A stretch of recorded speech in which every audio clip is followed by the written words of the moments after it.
Bueno, buenas tardes a todos. Habemos unos cuantos, pero no quiero desaprovechar la oportunidad para que iniciemos. Entonces voy a empezar a compartir por donde nos quedamos el día de ayer. Antes de que continuemos a la etapa 3, ¿quedó todo claro el día de ayer con respecto a la etapa 1 y 2? ¿Todos claros? Sí, no, más o menos. Sí, nos quedó claro, Ali. Perfecto. Ok, entonces iniciemos con la etapa 3.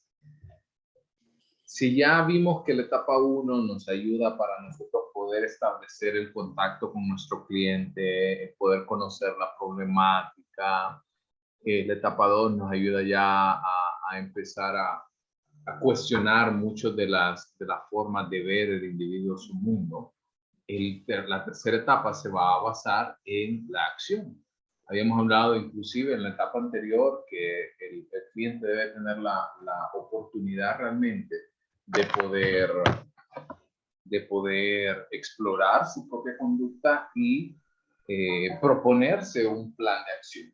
Entonces, eso es lo que nosotros vamos a desarrollar en la etapa 3. Por cierto, tengo un ventilador encendido, no sé si estorba. No, Lick, no se escucha. Ok. Perfecto. Entonces, iniciemos con la etapa 3. En el caso de la etapa 3, el consejero va a tener dos destrezas que necesita. En primer lugar, es la capacidad de poder elaborar su plan de acción. Este plan de acción se entiende bajo la óptica de poder enfrentar las diferentes dificultades que puede presentar el individuo, así como tomar obviamente en consideración muchas de las situaciones alrededor y las características personales de cada individuo. Obviamente, debemos de comprender que para elaborar un plan o un programa de acción necesitamos tener los conocimientos básicos sobre esta habilidad, que ya lo vamos a ver un poquito más adelante. Y la siguiente destreza es el apoyo. Lo que nosotros vamos a hacer es diseñar el plan de acción, pero también vamos a brindarle el acompañamiento durante el proceso. No solamente consta o no solamente va a consistir de decirle o de ponernos a trabajar en el plan De tus tareas. de ponerse a trabajar en el plan de acción como tal, sino también ponernos a brindarle la oportunidad al cliente que se sienta acompañado durante todo el proceso. Y por otra parte, las destrezas del cliente son 3. Estas destrezas tienen mucho que ver, las primeras 2 principalmente, con la personalidad del individuo, que son la cooperación y el riesgo. La cooperación, vamos a hablar acerca del grado de compromiso que tiene el individuo con respecto al proceso, y el riesgo tiene mucho que ver con el proceso específicamente de tomar acción y de brindar y de salirse de esa zona de confort.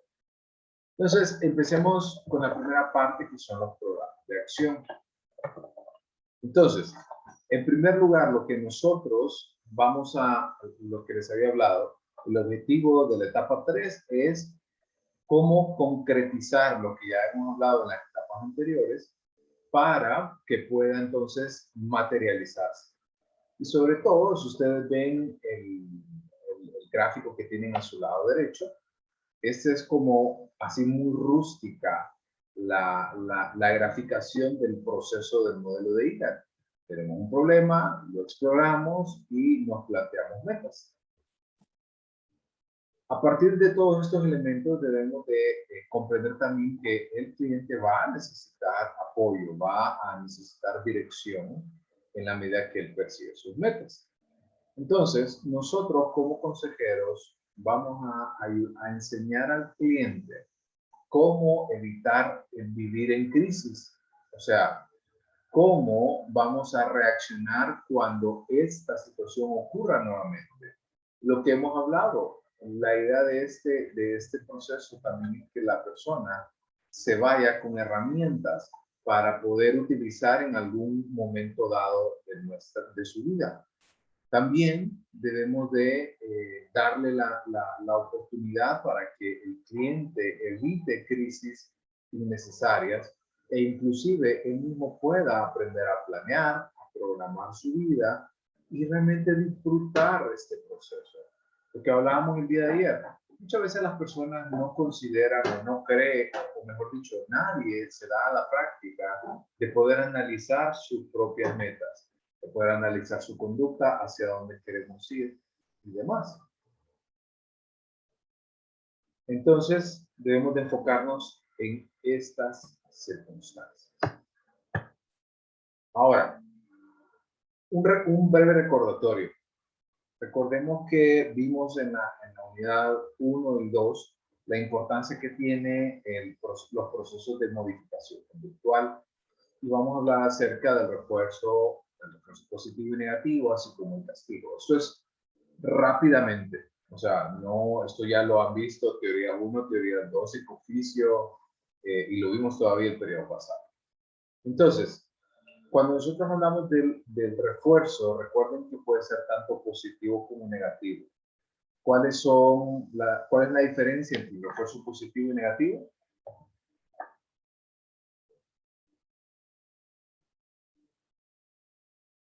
A ver. Ya que lo voy a poner en pregunta de examen. ¿Me puede repetir la pregunta otra vez? El refuerzo positivo es el que refuerza una conducta deseada, se podría decir. ¿Y el negativo? Castiga una conducta no deseada, se podría decir. ¿Y el negativo, perdón? Que si no lo entiendo.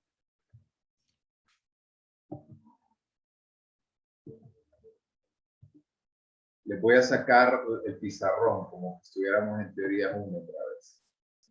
Ok.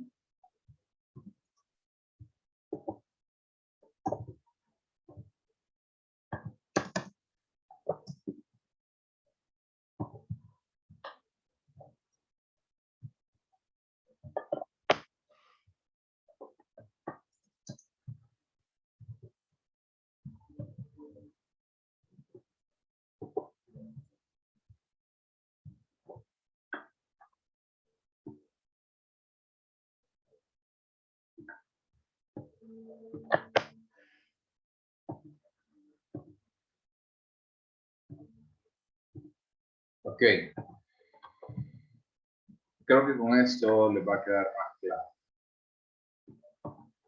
Entonces, el refuerzo positivo y el refuerzo negativo tienen el mismo objetivo. Los dos buscan aumentar la probabilidad que una conducta ocurra. ¿Okay? Los dos tienen la misma función, pero cada uno de ellos tiene un camino distinto. En el caso del refuerzo positivo, adicionamos un estímulo y en el refuerzo negativo, quitamos un estímulo. ¿Cuántos de ustedes, por ejemplo, este es el nuevo ejemplo que les puedo dar? Yo recuerdo que cuando yo estaba en el colegio, yo pasaba las clases porque era mi deber, ¿no? Porque era mi obligación. Y mis padres me inculcaron esto. Pero yo recuerdo que tenía compañeros que cuando pasaban les regalaban una consola o un celular o se iban de viaje. ¿Cierto? ¿Cuántos de ustedes fueron estas personas o cuántos de ustedes tuvieron este tipo de compañeros?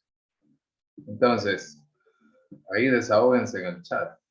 Entonces, lo que buscamos acá es ya sea añadir un estímulo Por ejemplo, en el caso de las notas, un estímulo extrínseco en este sentido. Y en el caso del refuerzo negativo es, hacemos algo no porque vamos a recibir un estímulo, sino porque no queremos que se nos quite algo. Por ejemplo, yo lo hacía mucho porque no quería, yo jugaba baloncesto y no quería que me prohibieran que yo fuera a jugar.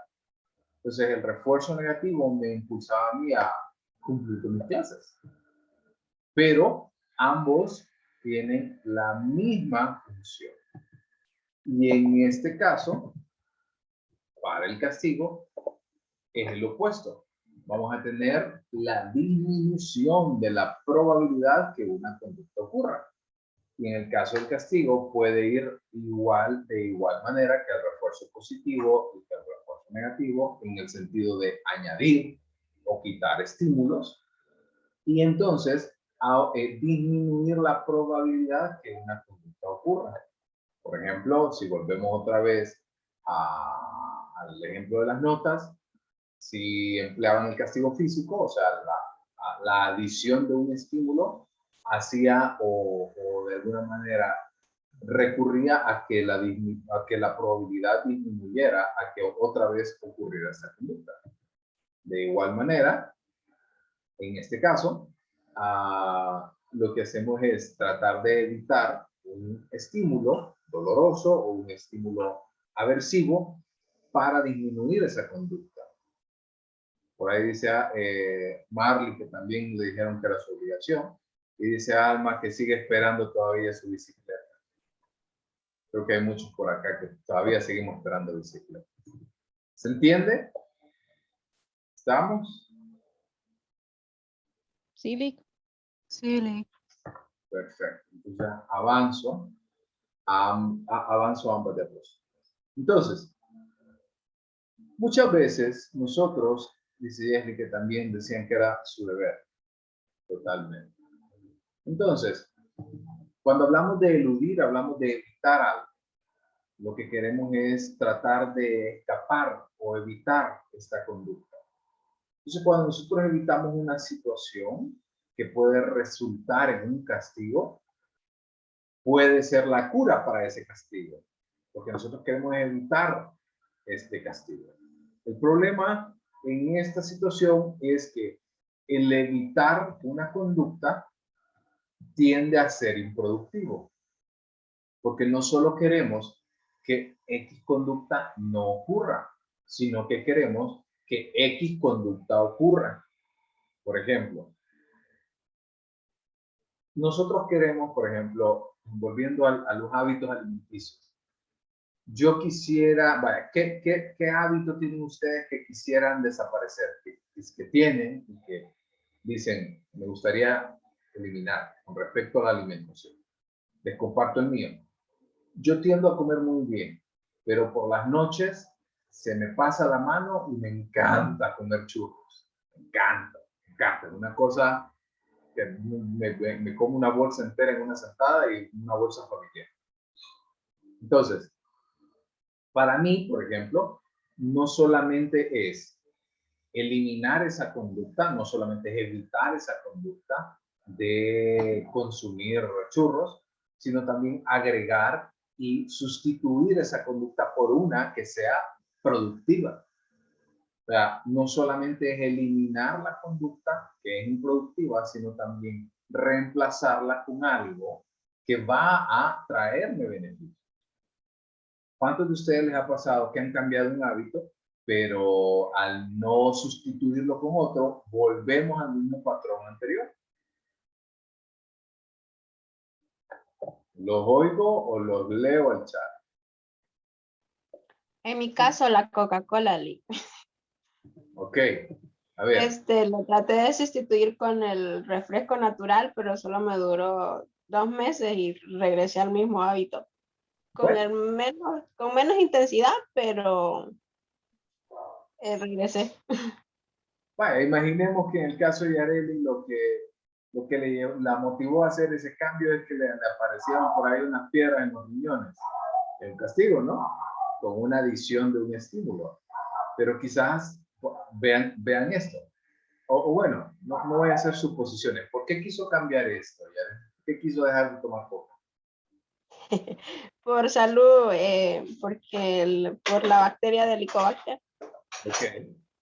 Entonces, vean, ahorita estamos teniendo un ejemplo clásico del castigo, porque usted lo que está haciendo acá es disminuir esa conducta, o sea, disminuir la probabilidad que ocurra esa conducta por medio de un castigo, por medio de la evitación de una complicación de salud posterior, ¿cierto?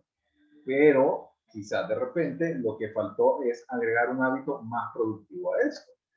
Porque, por ejemplo, no sé en el caso de Yareli el consumo de frecuencia, por ejemplo, si es solamente en las comidas, o si es durante todo el día, o si es viendo televisión. ¿Verdad?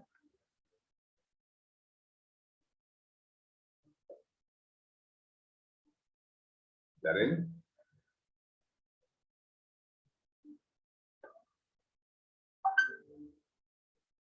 Ok, bueno, se nos perdió. Pero, entonces, creo que me están siguiendo con la idea. No es solamente evitar, porque lo que queremos en el cliente no es solamente decir evitar, sino también evitar, pero también agregar una conducta productiva.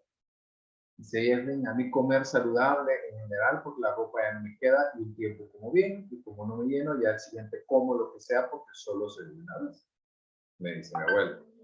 Y esto es lo que ocurre frecuentemente. Entonces, si nosotros no encontramos un patrón productivo o una conducta productiva que venga a suplir esa necesidad, difícilmente va a poder tener esta conducta de manera perpetua. A lo mejor, vaya, ¿por qué Jenny no se llena? Bueno, no sé las cantidades, etcétera, etcétera, pero digamos que en lugar, porque esto me pasa a mí frecuentemente. Lo que yo hago muchas veces, es, no como churros antes de cena, o no como churros antes de un tiempo de comida. Y en el tiempo de comida me meto una gran cantidad de vegetales. O sea, esto, aparte de tener efectos positivos en mí, hace que evite el consumo porque estoy lleno y probablemente si consuma, no voy a consumir la misma cantidad que de repente si lo hubiera hecho antes de comer. ¿Se entiende? ¿Estamos bien? Sí, Okay. Entonces, la evitación como tal, vimos que es una forma de refuerzo negativo, pero el evitar limita la posibilidad de un nuevo aprendizaje. Entonces, debemos de darle la oportunidad al cliente que aprenda a evitar, pero aprenda a evitar y a suplir, a sustituir por una conducta productiva. ¿Estamos? Entonces, ¿por qué les pongo esta imagen del alfarero? Yo creo que por ahí muchos de ustedes son creyentes religiosos y creo que todos han leído de que nosotros, dice la Biblia, que nosotros como seres humanos somos como arcilla en manos del alfarero. Y me encanta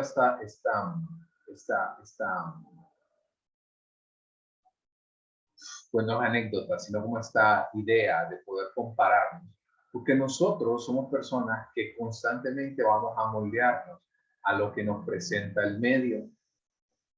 Y esta situación, este proceso también puede ser moldeado a través de un proceso sistemático para utilizar el refuerzo. O sea, debemos de empezar a utilizar el refuerzo, tanto positivo como negativo, para poder realmente aumentar y fortalecer las conductas deseables. Vaya, ¿cuántos de ustedes no han experimentado que cuando bajan de peso y alguien lo nota, se siente bien, ¿no? Que le digan, pucha, qué bien te ves. O ahorita durante la pandemia, que de repente no se vieron más de un año, de repente se ven con un amigo o una amiga y dice, escucha, pásame la receta de la dieta. Entonces, Esto es un proceso gradual, es un proceso que el cliente debe de comprender que nosotros no llegamos a nuestra versión final tan rápido. Nosotros somos como una obra, más o menos como Semros, una obra que siempre está en construcción. Siempre. Porque nosotros todos los días tratamos de alguna u otra manera de ser mejor que el día anterior. Y a la inversa también ocurre de manera igual. No solamente es agregar conductas deseables, sino también eliminar conductas indeseables. ¿Estamos? Entonces, vamos a hablar un poco para que me puedan comprender acerca del campo de fuerzas en la resolución de problemas. El campo de fuerzas se refiere a que nosotros vamos a tener siempre dos fuerzas. Las fuerzas que son fuerzas restrictivas y fuerzas facilitadoras. Un ejemplo, Juan tiene X problema, ¿ok? Y para llegar a la solución de ese problema, eso es su objetivo, ¿ok? Entonces, una vez que nosotros ya tenemos un objetivo, las fuerzas que nos llevan lejos de nuestra meta son fuerzas restrictivas, o sea, nos restringen. Y las fuerzas que nos ayudan a movernos hacia la meta son fuerzas facilitadoras. Se lo explico con un meme. ¿Cuántos de ustedes no han visto memes? ¿Para qué se los voy a describir? Se los voy a presentar, pero necesito que me den un segundo.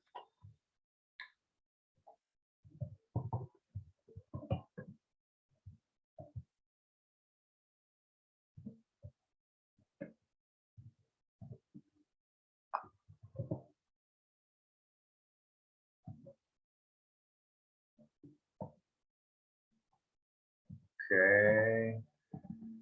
¿Cuántos de ustedes vieron este meme? ¿Están viendo mi pantalla? Sí.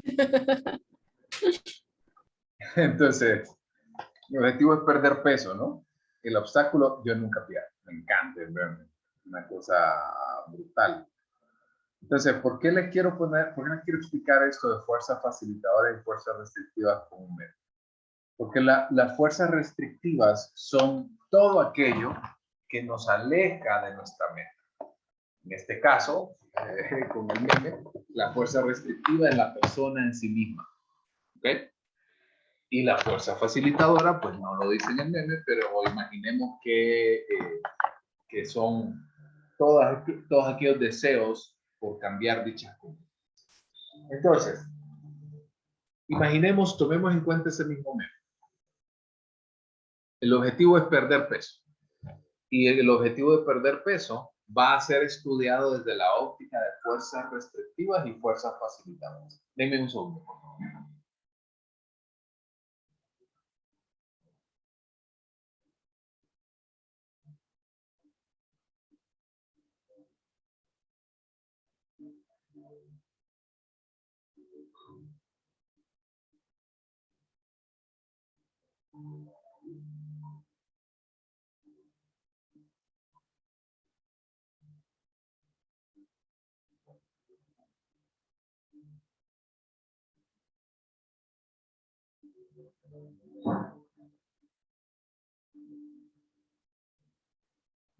Ok. Les decía entonces en cuanto a esta situación de la pérdida de peso. Entonces, pensemos en todo lo que puede facilitarle, y quiero que hagamos una idea. Una lluvia de ideas. Todo lo que le ayuda a usted a facilitar esa pérdida de peso.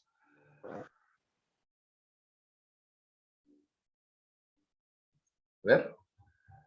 Es que les pongo la pérdida de peso porque es algo que todos hemos sufrido. A ver. ¿Qué le ha ayudado a usted a perder peso? Comer menos. Comer menos. El deseo de comer menos. ¿Qué más? ¿Qué habilidades tienen ustedes que les ayuda a perder peso? Por ejemplo, les voy a poner en mi caso. Yo puedo perder de peso muy fácil porque yo cocino. Entonces, sé las porciones, sé las cantidades, sé qué le he hecho, sé que no le he hecho, sé cómo debo de comer. Entonces, esa es una fuerza facilitadora. ¿Ok? Por ejemplo, puede ser que yo sea un profesor de educación física, entonces sé cómo hacer ejercicio. Johanna, qué bueno, vean esto. Rodearse de personas que tengan ese mismo hábito. Perfecto, es una fuerza facilitadora. ¿Y qué considerarían una fuerza restrictiva? Por ejemplo, el que mi pareja no le gusta comer saludable. Venga, ¿por qué puedo decir que es una fuerza restrictiva? Ah, porque solamente se cocina un solo plato, ¿verdad? En la casa, no puedo estar haciendo 2 platos y creo que es más fácil que yo me pueda ajustar a él o ella que viceversa. Es una fuerza restrictiva.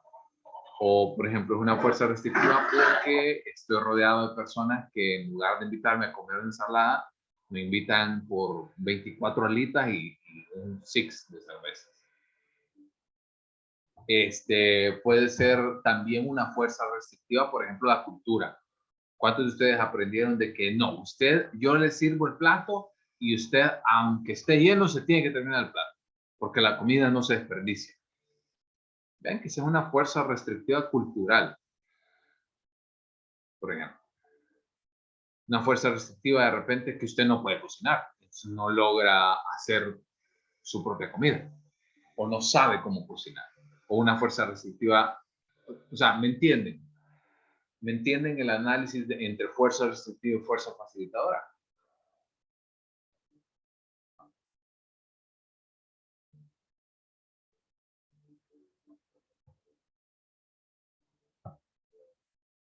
Perfecto.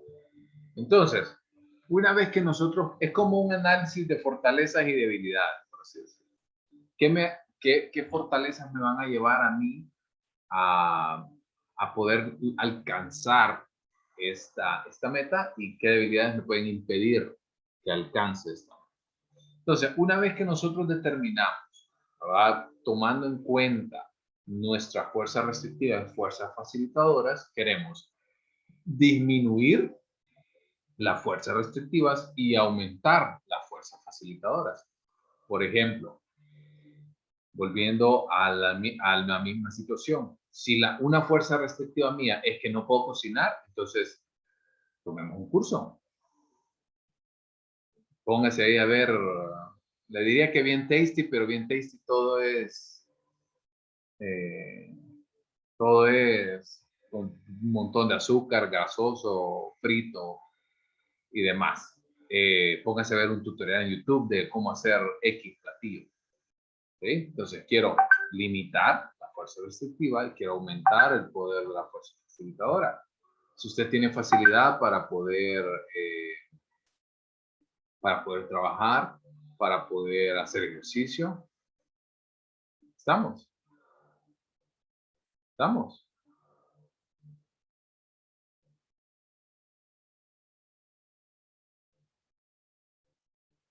Ok. Entonces, una vez que nosotros damos una idea de cuáles son las fuerzas facilitadoras y las fuerzas restrictivas, queremos buscar los medios que son más prácticos y sobre todo que están a tono con sus valores personales. Por ejemplo, si usted tiene, por ejemplo, la idea de cambiar sus hábitos de alimentación, pero no le gusta cocinar, de nada sirve, por ejemplo, que le recomiende tomar un curso. O por ejemplo, si usted tiene la facilidad de poder hacer cierto tipo de actividades, tiene que tomar en consideración que esas acciones y ese plan de acción debe de ir acorde con los valores personales de su cliente. Si nosotros no tomamos en consideración los valores personales de su cliente, va a fallar. A ver, cuéntenme en sus intentos acerca de ingresar, acerca de hacer estos cambios de alimentación. ¿Por qué fallaron? Sean sinceros. ¿Por qué fallaron? Tomando en cuenta el enfoque que acabamos de ver de fuerzas restrictivas y de fuerzas facilitadoras.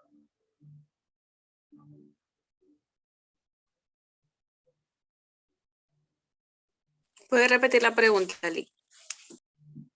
Yo le iba a decir lo mismo. Tomando en cuenta el análisis de fuerzas facilitadoras y fuerzas restrictivas, cuéntenme por qué ustedes han fallado, porque todos hemos fallado en estar en nuestro peso ideal. ¿Por qué? ¿Qué falló? Tomar un plan de acción y no funcionó. ¿Por qué?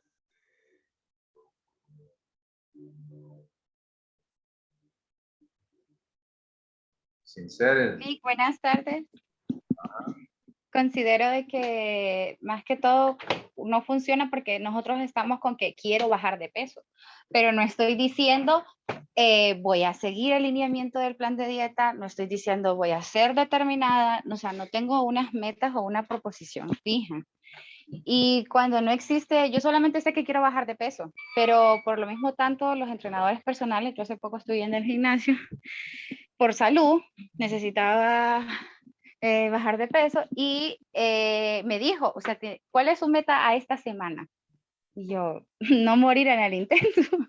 Entonces, no caerme desmayada, Leo. Entonces me dice, es que ¿sabe qué? Me dice, la mejor forma en la que uno puede ir trabajando es proponerse metas por la semana. Si usted levanta una pesa de 10, 5 libras, me dice, entonces su meta es de que de aquí a 2 semanas usted está levantando una pesa de 20, 25 libras. Entonces, creo que más que todos los planes de acción y las medidas que nosotros debemos de tomar, tienen que tener como metas a corto plazo, planes, algo que sea seguro, algo fijo, algo realista. Porque yo puedo decir, quiero cambiar tal cosa y tal aspecto de mi vida, pero no estoy diciendo ni cómo hacerlo, ni cómo me voy a preparar para ello. Exacto, súper bien. Adicionarle a esto, por ejemplo, pregúntense ustedes mismos ahorita, ¿por qué han querido perder peso? ¿Por qué?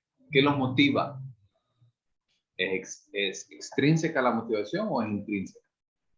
El hecho de que no me quede la ropa. Es que no le queda la ropa. Y usted dice, no, hombre, y tener que invertir en cambiar mi armario y no sé qué, y a lo mejor van muy de la mano, porque vaya, ¿cuántos de ustedes han visto que han subido de peso y ya no le queda la ropa y simplemente va por otra? Pero de repente su valor, por ejemplo, el valor económico, usted dice, no, es que esta ropa está buena y yo no la voy a cambiar ahorita, entonces sale mejor perder peso que comprar. No puedo darme ese lujo, dicen por ahí. Dice Helen, comencé bien el año, cuando iba a Semana Santa, ella solo me da libre esta semana y aquí sigo en Semana Santa todavía. Entonces, pero la pregunta es ¿por qué? ¿Por qué usted quiere cambiar? ¿Por qué? Por ejemplo, yo creo que les he compartido un par de ocasiones por qué yo decidí, porque hace como unos 4 o 5 años estaba gordito, estaba pesado. Y de ese tiempo para acá decidí perder peso, hacer un montón de cosas. Tuve varias motivaciones alrededor. Una motivación fue ver que en mi familia la obesidad y la diabetes está a la vuelta de la esquina. O sea, muchos familiares míos tienen eso. Y yo no quiero eso para mí. O sea, esa fue una de mis primeras motivaciones. Y otra de las motivaciones también es que yo pasé una vergüenza con respecto a algo relacionado con esto y dije, jamás quiero volver a sentirme como yo me sentí. Y por 5 años, nunca he vuelto a ganar ese peso. Más, ahorita acabo de alcanzar un peso récord que no alcanzaba desde la secundaria.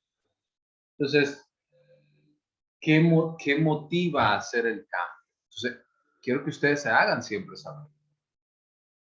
Dice por ahí Marley, yo quiero hacer ejercicio más seguido para fortalecer los músculos y evitar lesiones, los cuales ya he tenido 2. Entonces lo hace por salud, lo hace por verse bien, por sentirse bien. Entonces, ¿por qué lo hago? Entonces, si yo logro comprender el motivo personal del cliente, ¿qué le lleva a tomar esta acción? ¿Qué le lleva a tomar este proceso de consejería? más fácil se va a volver y más alineado va a estar mi forma, mis planes de acciones con los valores y con sus motivaciones. Nada.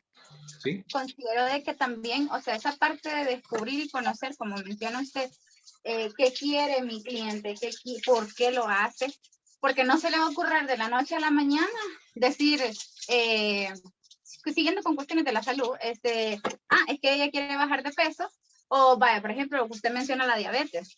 Yo y mi familia igual, mi abuela es diabética y ella ya se inyecta insulina por parte de mi mamá, y por parte de mi papá, mi abuelo, ya se inyecta insulina. Si pongo fuertemente por ambas partes, eso.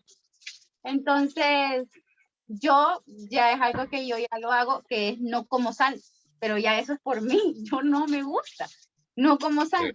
Con las cuestiones dulces, yo tengo un serio problema, porque me encantan los dulces, me encantan las gomitas, yo parezco niña chiquita, y los novios que he tenido se burlan porque me dicen, es que usted es andar con una niña de 5 años, mira una paleta y la quiere. Entonces, al inicio es bien complicado porque es una lucha consigo mismo, pero yo tengo que entender por qué mi paciente lo hace. Y si yo entiendo el motivo o el para qué, me es muchísimo más fácil brindarle una herramienta, brindarle un plan de medida, de acción. Pero si yo no entiendo, un ejemplo que valgo para mí, nunca ha sido un motivo de dificultad, así lo podría decir, que es mi aspecto físico.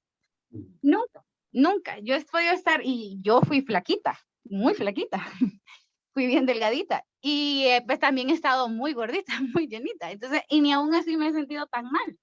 Y como dice usted, la ropa, ahí mencionaba la compañera, es un lujo, definitivamente, estoy de acuerdo con ella, es un lujo, porque no es posible que la ropa me la ponga solamente durante un mes y ya no me quede.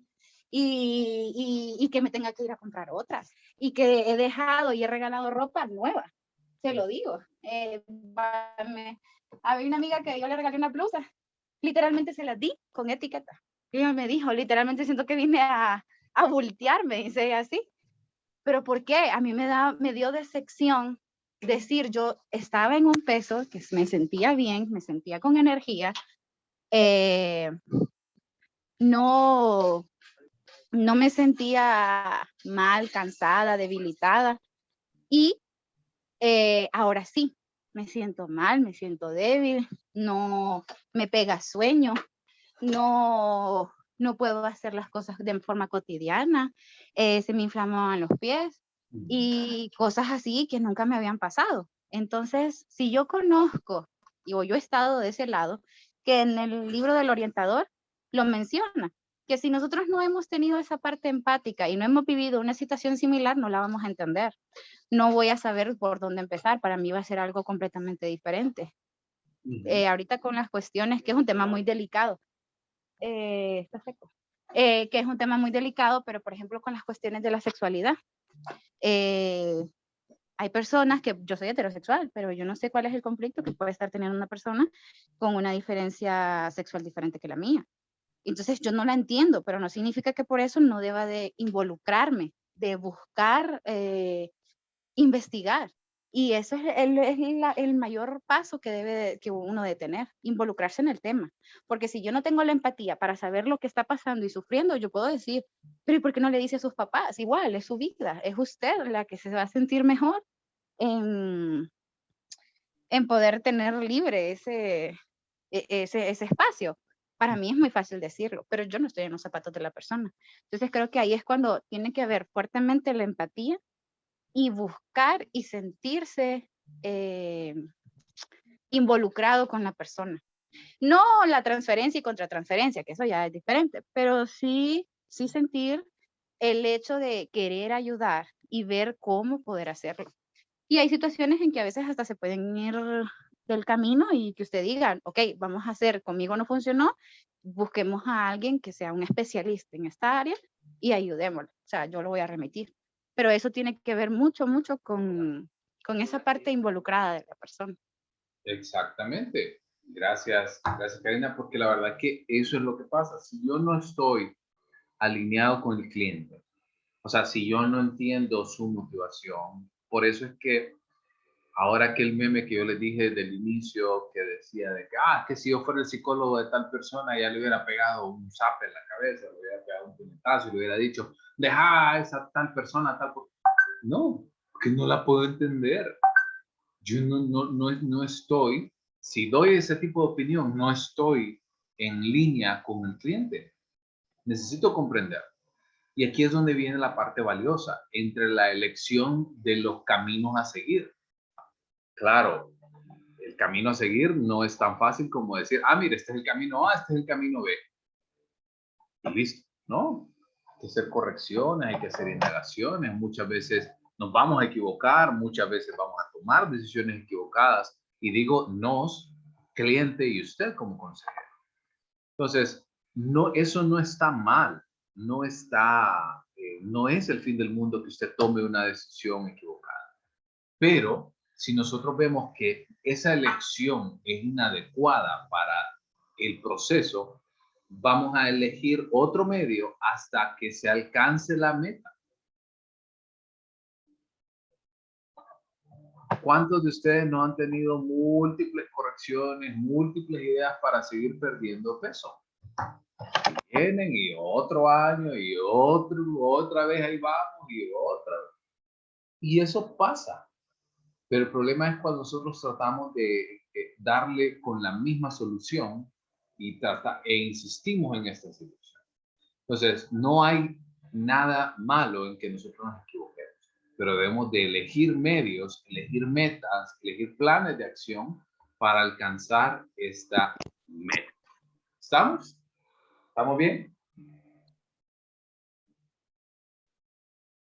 Ok. Y con esto, en esta diapositiva nos vamos a quedar porque les voy a dar la introducción. Esta diapositiva y las subsiguientes son claves, así, pero claves para que ustedes entiendan el proceso como tal. Estos 8 puntos que los vamos a ver más detallados en la siguiente clase, estos 8 puntos están sumamente relacionados con las 3 etapas que nosotros acabamos de ver. ¿Ok? Entonces, el punto 1 es, lo primero es, nos llega la persona con un problema. Ya sabemos que esa persona no tiene mucha idea o no tiene mucha conciencia del problema. Entonces debemos de identificar y vamos a clarificar los problemas en la vida del cliente. Eso es lo primero. Si yo no sé qué voy a atacar, si yo no sé qué voy a afrontar, difícilmente voy a tener éxito. Punto 2, vamos a establecer prioridades. Las personas vienen normalmente con 4, 5, 6 problemas al mismo tiempo. Pero la importancia es cuál de estos problemas necesita ser atendido con urgencia. ¿Cuál de estos problemas necesita ser atendido de manera inmediata? ¿Qué requiere también que sea atendido de manera inmediata? O incluso, por ejemplo, se los quiero ejemplificar con una figura. Por ejemplo, imaginemos que nosotros le damos a mí me gusta mucho esta técnica que es como una pirámide de necesidades, no como la de Maslow, sino como una pirámide de prioridades. Entonces, de repente nos podemos encontrar con una persona que tiene 4 o 5 problemas, por ejemplo. Pero cuando nosotros revisamos, por ejemplo, problema 1, 2, 3, 4 y 5. Por ejemplo, yo veo que si de repente en el proceso de organización de esta información, en el proceso de organización de esta información me doy cuenta que si yo resuelvo, por ejemplo, el problema 1 es el problema prioritario que necesita atención inmediata, por así decirlo. Pero luego yo veo que el problema 1 se puede resolver si atiendo primero el problema 5. Por ejemplo, hace poco tuve esta técnica que se utiliza, es una técnica que no es solo de la consejería, sino de la psicoterapia en general.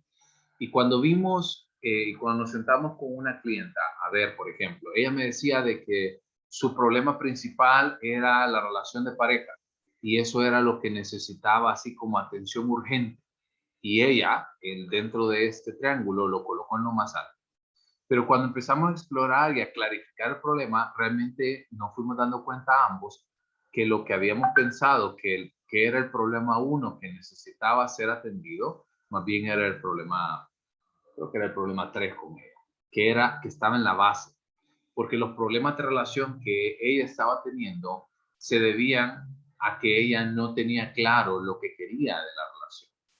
Entonces, establecimos prioridades y esto a nosotros nos permitió determinar cuál problema necesita atención inmediata y cuál necesita atención posterior. Lo vamos a ver más adelante, un poquito más a detalle. En la meta 3, perdón, el punto 3, vamos a establecer metas concretas, establecer hacia dónde queremos llegar, cómo lo queremos hacer. Punto 4, haga un censo tan completo posible de los medios para alcanzar cada meta concreta y también de las fuerzas restrictivas y las fuerzas facilitadoras.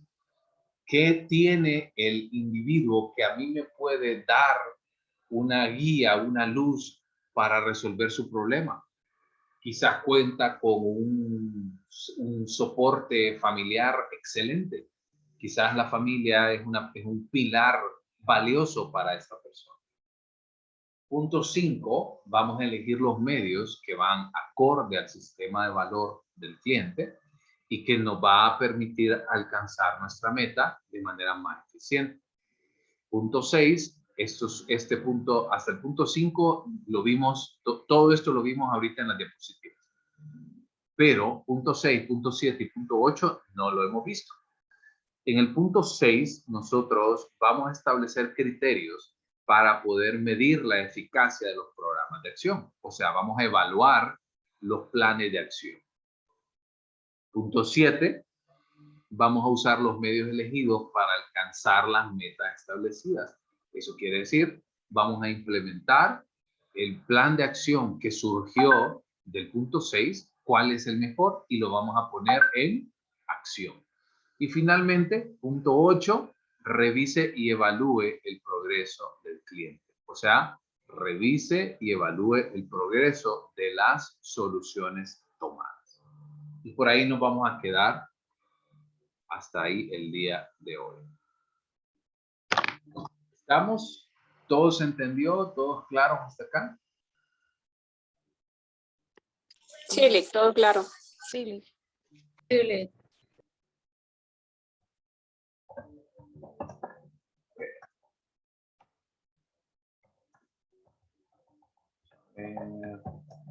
En el caso de Alma, si es una, a ver, está leyendo el chat, si es un reclamo con respecto a su examen, el procedimiento ya sabe cómo es, toma captura de pantalla, adjunta todo lo que debe hacer y lo envía al correo.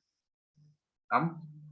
No, solo quería preguntar si ya revisó o si le falta por revisar. No, ya lo revisé. Ok. Ayer les conté que ya estaban revisados. Ok. Ok, bueno, porfa vayan encendiendo sus cámaras porque quiero que tomemos una decisión el día de hoy. Yo les había comentado, de que en vista de que nos atrasamos la semana pasada por un día que no tuvimos clases, que iba a ser probablemente necesario que nos viéramos el día viernes. Sin embargo, realmente hemos avanzado muy rápido, súper rápido, más rápido de lo que esperaba. Y ya nos queda realmente poco contenido por cubrir. Entonces, yo no creo que sea necesario que nos veamos el día viernes. Pero lo que me lleva a la siguiente situación. Yo el día de mañana no les puedo dar la clase porque yo tengo asignado de supervisión de practicantes en el proyecto Victoria. No sé si conocen dónde está, pero el proyecto Victoria está salida a Olancho y es un día entero de ir a supervisar, literal. O sea, una cosa de, sí, es salida a Olancho y todo, pero casi siento que llego a Olancho una vez que se despide la calle principal y las calles, digamos que no es como la CA5, sino que es calle de tierra, con lluvia, calle de un solo carril, así que no voy a poder dar esa clase el día de mañana. Sin embargo, el jueves obviamente sí. Pero les quiero preguntar, si nosotros pudiéramos iniciar el día jueves una media hora antes y así no nos vemos el día viernes. ¿Alguien tiene dificultad con eso? ¿No? ¿Todos estarían de acuerdo en que iniciemos 12:30 a 2? ¿Estamos? Y así el día jueves, el día viernes no nos veríamos.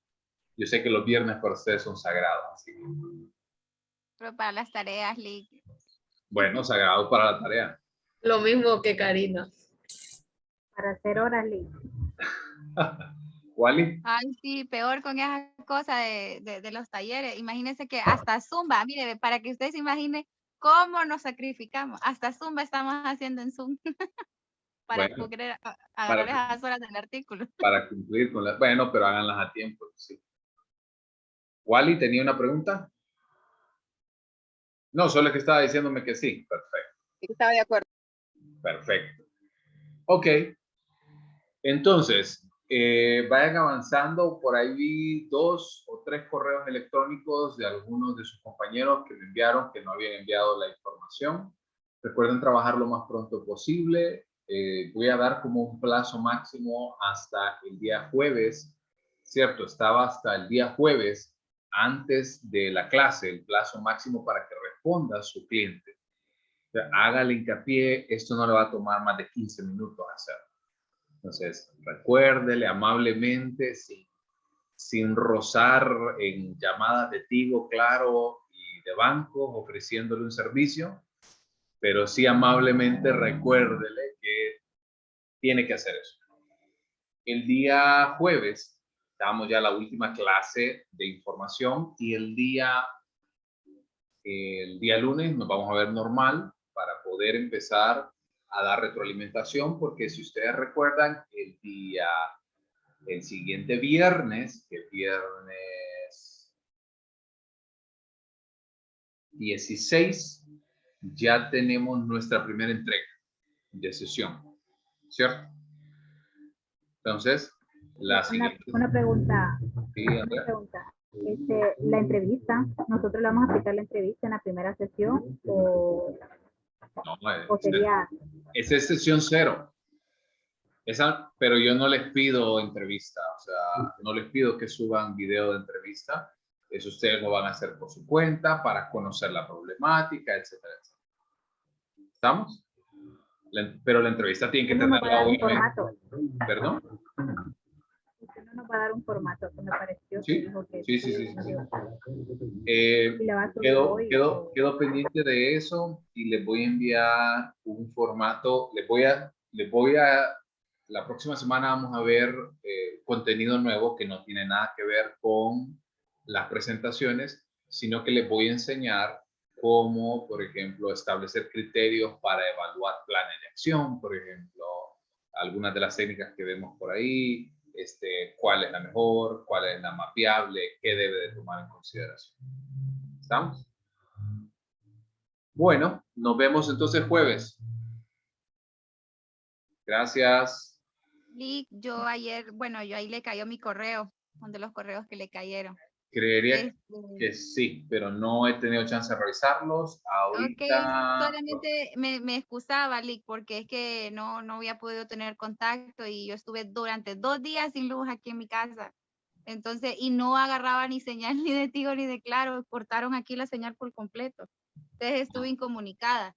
Entonces yo no me puse al día. si quiere, entonces quédese usted al final y Catherine, estaba revisando qué era el otro correo electrónico que recibí, ya para darles la autorización si cumple o no. Okay. Listo, gracias, pórtense bien, todos los demás. Nos vemos el